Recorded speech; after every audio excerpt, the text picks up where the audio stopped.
समय ऐसा था जब अमिताभ बच्चन के पास नाम था, शोहरत थी, दौलत थी और पूरी दुनिया उनकी दीवानी थी। लेकिन एक ऐसा भी दौर आया जब करोड़ों रुपए का कर्ज उनके सिर पर चढ़ गया। घर के बाहर लोग लेनदारों की लाइन लगने लगी, फ़ोन लगातार बजते रहते थे और बॉलीवुड का यह महानायक अपनी ज़िंदगी की सबसे बड़ी लड़ाई लड़ रहा था। आखिर ऐसा क्या हुआ कि बॉलीवुड का सबसे बड़ा सुपरस्टार आर्थिक संकट में फंस गया? आज की इस वीडियो में हम जानेंगे अमिताभ बच्चन की ज़िंदगी के इस अध्याय के बारे में, जिसके बारे में बहुत कम लोग ही जानते हैं। कैसे अमिताभ बच्चन दिवालिया हो गए थे? साल 1970 और 80 के दशक में अमिताभ बच्चन का नाम सफलता की गारंटी माना जाता था। फिल्म निर्माता उनकी तारीखों के लिए महीनों इंतज़ार करते थे। सिनेमा घरों के बाहर उनकी फिल्मों के टिकटों के लिए लंबी लंबी लाइनें लगी रहती थीं।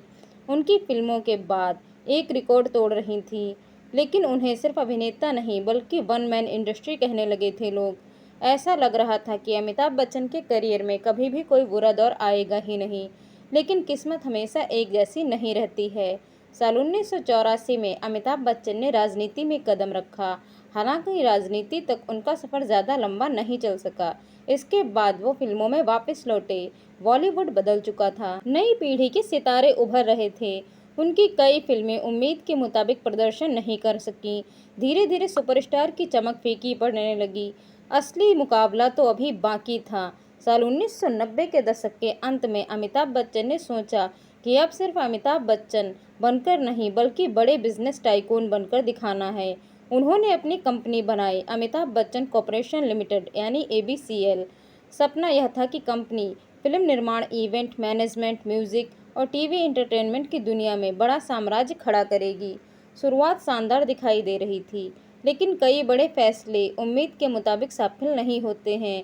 कंपनी ने भारी निवेश किया, लेकिन कमाई वैसी नहीं हुई जैसी उम्मीद थी। कुछ ही वर्षों में ABCL भारतीय वित्तीय संकट में पहुंच गई।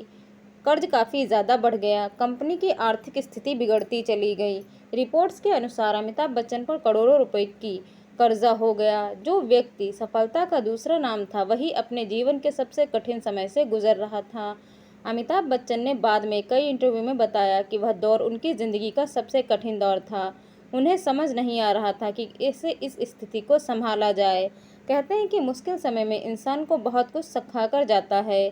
अमिताभ बच्चन ने हार मानने की बजाय दोबारा शुरुआत करने का फैसला किया। उन्होंने फिल्म निर्माताओं से काम मांगना शुरू किया। यह वही अमिताभ बच्चन थे जिनकी एक झलक पाने के लिए लोग घंटों इंतजार करते थे। लेकिन अब हालात इतने बदल चुके थे कि उन्हें अपने करियर को फिर से खड़ा करना पड़ा। साल 2000 में भारतीय टेलीविज़न का इतिहास बदलने वाला था। एक नया शो आया, कौन बनेगा करोड़पति।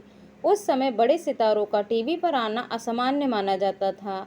कई लोगों ने कहा कि अमिताभ बच्चन का टीवी पर आना उनके करियर का अंत साबित होगा, लेकिन हुआ बिल्कुल उसके उल्टा। उनकी आवाज़ का, उनका अंदाज और दर्शकों से जुड़ने की कला ने पूरे देश को दीवाना बना दिया।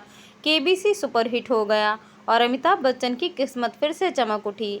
KBC की सफलता के बाद फिल्मों में उनकी वापसी शुरू हो गई। उन्होंने उम्र के अनुसार अलग अलग दमदार भूमिकाएं निभाईं।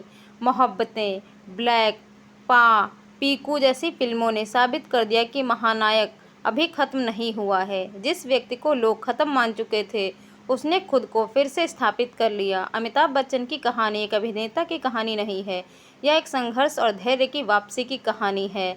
सफलता से असफलता और असफलता से फिर से सफलता पाने की कहानी है। जब सब कुछ खत्म होता दिखाई देता है, तब उन्होंने हार नहीं मानी। और यही वजह है कि अमिताभ बच्चन सिर्फ अमिताभ बच्चन एक सुपरस्टार नहीं बल्कि एक प्रेरणा का नाम है। दोस्तों, अगर अमिताभ बच्चन जैसा महानायक मुश्किल समय से निकलकर फिर से इतिहास रच सकता है, तो जिंदगी के कोई भी संकट अंतिम नहीं होता है। आप भी अमिताभ बच्चन की इस संघर्ष भरी कहानी के बारे में क्या सोचते हैं?